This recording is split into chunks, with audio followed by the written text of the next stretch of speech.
I'm joined now by political consultant O'Brien Murray and Larry Levy, Executive Dean of the National Center for Suburban Studies at Hofstra University. So guys, Governor Hochul is involved in the fight of her life to try to help the Democrats flip control of the House from Republican to Democrat. How's she doing? I think you've got the great answers on Long Island. You've got New York 1 and New York 4, really. I think even if you love Kathy Hochul, you'd have to concede that in 2022, her performance at the top of the ticket, which was one of the weakest that a Democratic gubernatorial candidate has had in the state, was in part responsible for Republicans doing as well as they did in flipping districts. Nancy blamed her twice. Yeah. So she lost Long Island. She lost both Long counties. Island. Well, and Zeldin having a Zeldin on the ticket contributed to that. But so Hochul is putting everything she has into it in terms of whatever funds she can help direct that way, manpower, person power. The thing you have difference, too, don't forget, is you have the Democratic Party in New York, and you have the opportunity for the Speaker of the House to be from Brooklyn.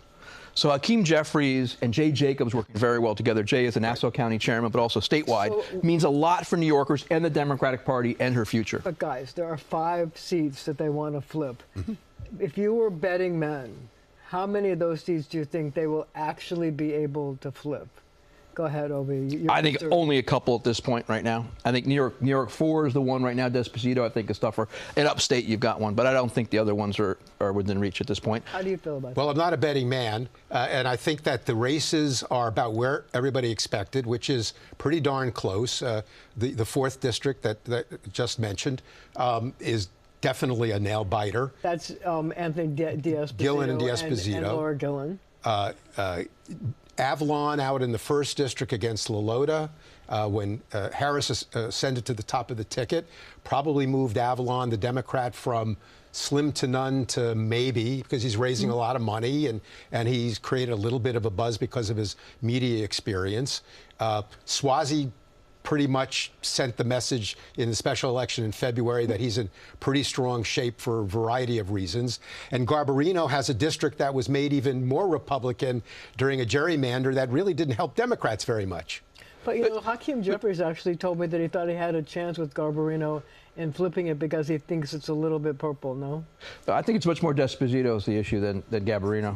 Yeah, if Garbarino loses that district, Kamala Harris will be president of the United States, and the Democrats will control both houses of Congress because it'll mean there's some giant wave out there that nobody's seeing. Avalon, I think, could be the surprise out there, though. Yeah. I mean, I don't, as you said, and I've said on the air before, with Harris at the top of the ticket, helped him much better than Biden.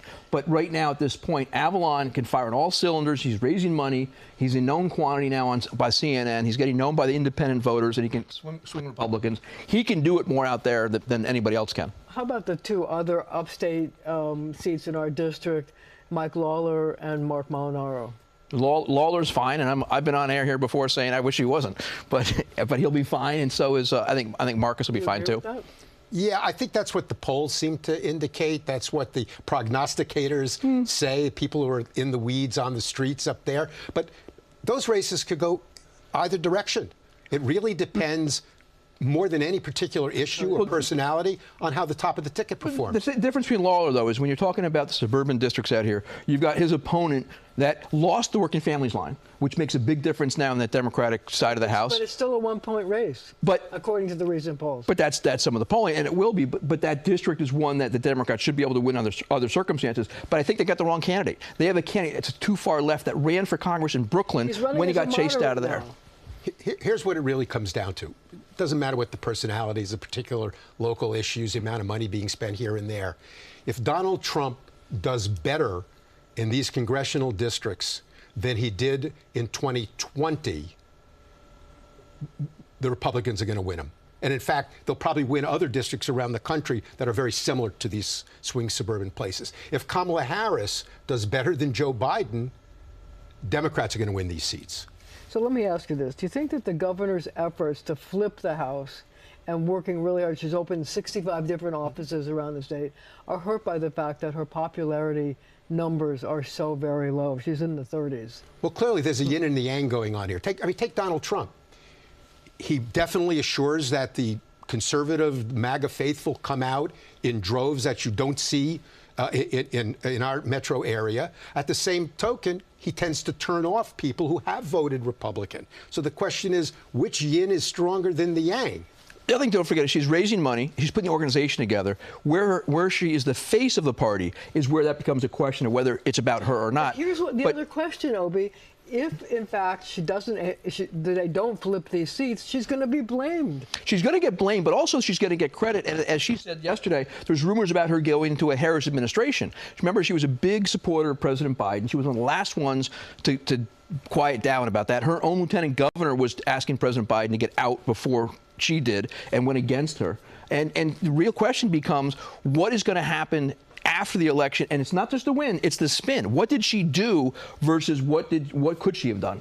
And don't forget, Hochul's efforts are mostly behind the scenes. I mean, we know about it because we talk to people, we read tea leaves. She's the one who's spending all the money. She's the one that's got the Democrats spending money in 65 different offices. But if she's on TV in Long Island, it's not for the Democrats. Oh, but wait a second. Right. That's my next question. Oh, Democrats, so Republicans are clearly campaigning against her. The Republicans have her and Eric Adams in campaign commercials from one end of the state to the other, saying that they were contributing to a rise in crime and God knows how many other things. And this week at Al Smith, Donald Trump was talking positive about Hochul and about Adams. And Democrat, just like Republicans are starring Hochul and Adams in ads against Laura Gillen and other Democrats. It's all around the state. They're using but Democrats are doing the same thing with Donald Trump. So the question is, which one of them is going to have, relatively speaking, the most negative or positive impact? The biggest difference, I would say, is this. The mayor of New York City, historically, has always been an enemy of Long Islanders. Right. Because of the tax money they want to spend here, because of the education money, everything else. That's number one. Number two, the uniqueness here is Governor Cuomo never had an issue in Long Island in either county. And the numbers there are significant. So that's the real difference here, because you would not have seen a Cuomo ad against using the governor against fellow Democrats. So I have to ask you this question. So the governor, to try to help people, the Democrats take their seats, paused congestion pricing, allegedly till after the election, but who knows? So what happens after the election? Does she go to unpause congestion pricing, or does she try to find some other way to fund the MTA that involves state money, federal money, something? I suspect if she is, it depends on how successful the Democrats are in this election. That's kind of a bellwether that'll give her an indication of whether she has to follow the school of smaller steps or can go big. If the Democrats don't do well, she is not going to dare try to do anything that's particularly unpopular, particularly in the swing suburbs. I mean, don't forget, pausing congestion pricing, whatever you think of it, played well, certainly in the 4th District, Gillen versus D'Esposito. But she also has, after this race, after this election, she has an issue of Eric Adams and what happens in the mayor's race in New York City. And what does congestion pricing mean to Brooklyn, to Queens, to Staten Island, and the Bronx? What is going to happen there? And also, what happens to her 2 years later? So you're predicting yes to congestion pricing? I'm predicting she will sit on her hands as long as she can to make sure it's not an issue for Eric Adams or for herself. Right. And they're going to read polls, too. If it turns out in a year or so, even if the Democrats win a bunch of these seats, that it plays really badly and she wants to run for re-election, she's going to go very slowly and look for those alternatives. She'll let the courts. There are a number of alternatives. She'll let the courts and the lawyers take care of it, too. That's part of it, too. So we're going to have to leave it right there for now, but we'll be right back.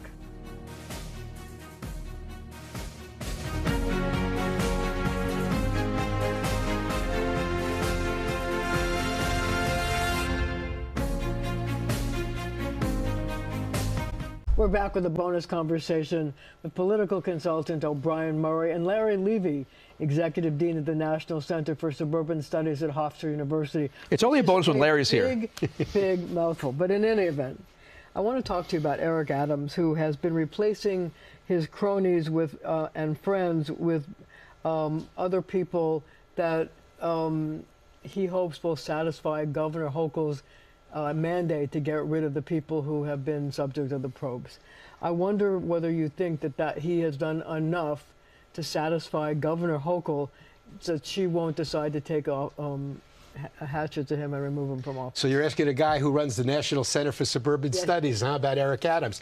The reality is that... But you're a political pundit. I know. The reality is that the prosecutors and the courts are going to have a lot more to do with what happens to him legally, politically, than any effort he makes to clean up his administration.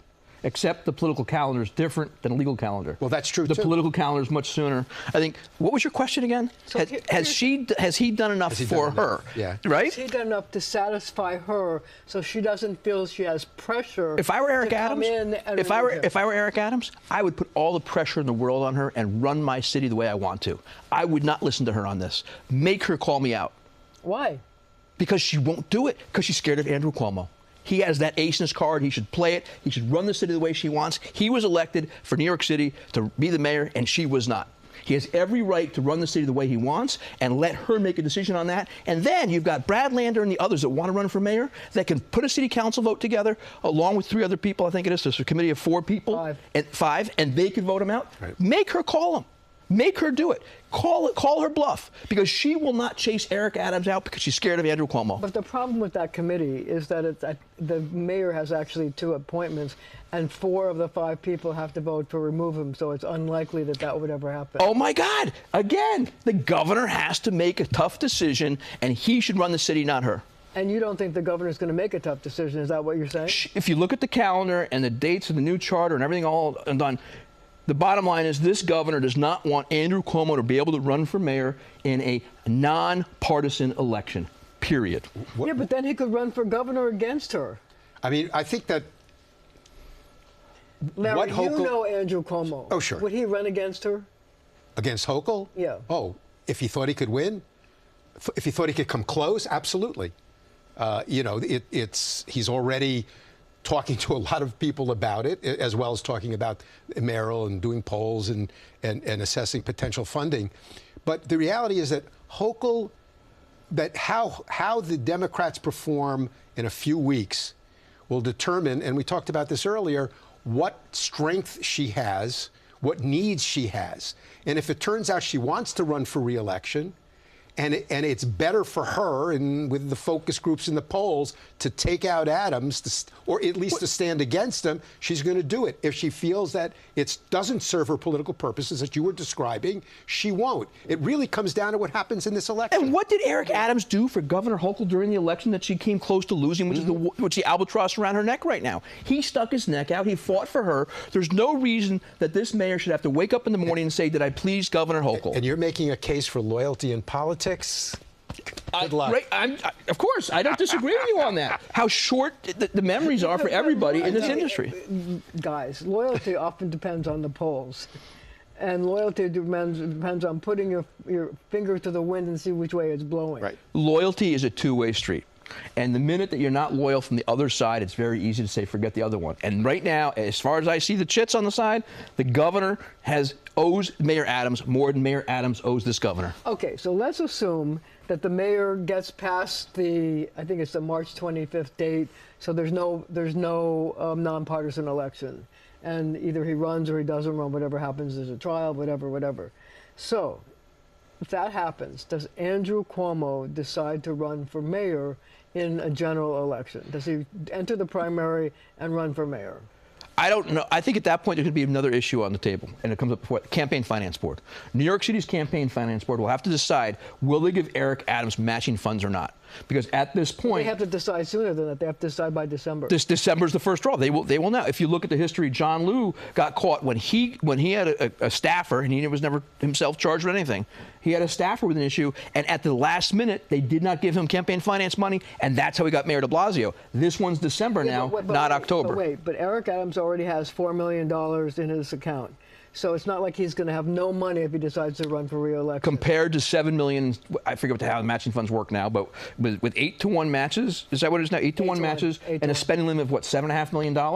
Being outspent 2-to-1 in a race like this, and outside money coming in here, I don't think he's got a chance with $4 million. If he doesn't get matching funds, I don't think he can run a campaign. But but if he's the mayor and he has the bully pulpit of being mayor, he gets more publicity than just having an event every day. It costs $1 million a week to be on TV in New York, and anybody can write that check except this mayor. You agree with that? I think that Adams, as long as he's in office and has that bully pulpit and the levers of power, can attract enormous sums of outside money that will overwhelm what he would get from matching funds. So does Andrew Cuomo say let's assume the Campaign Finance Board says to Mayor Adams, no more money for you. Does that mean Andrew Cuomo No more soup for you. No more soup either. So does that Mother's mean milk of politics, as Christy Whitman said. Andrew Cuomo then says, aha, this is my opportunity, I'm going to run for mayor. If Adams is out of this race, that leaves the center lane, the Democratic primary, open to Andrew Cuomo. No question about it. Do you think, and I'm not asking this as a rhetorical question, and I don't mean to flip the tables here, but do you think that Andrew Cuomo really wants to be mayor rather than governor? And does running for mayor and the pitfalls that it brings is going to make it harder for him to run for governor? I think he wants to be governor again. I think that he wants to get it all back for all kinds of reasons, from whether it's vengeance to his belief that he's the best guy for the job. So I don't see how running for mayor helps him. So there. I think part of this becomes the question of what the ranked choice voting too. But how does that play for him? I cannot see Andrew Cuomo being the second choice for almost any voter bloc in the city.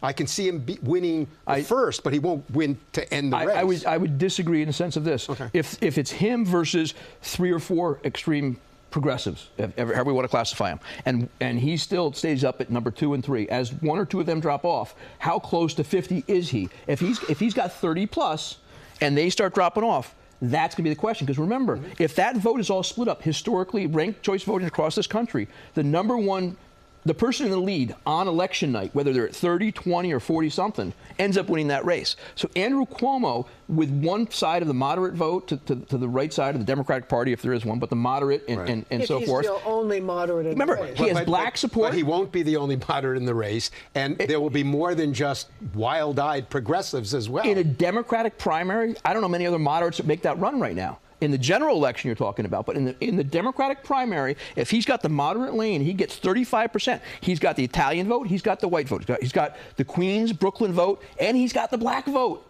across the city. Who was behind Andrew Cuomo when Tish James came after him?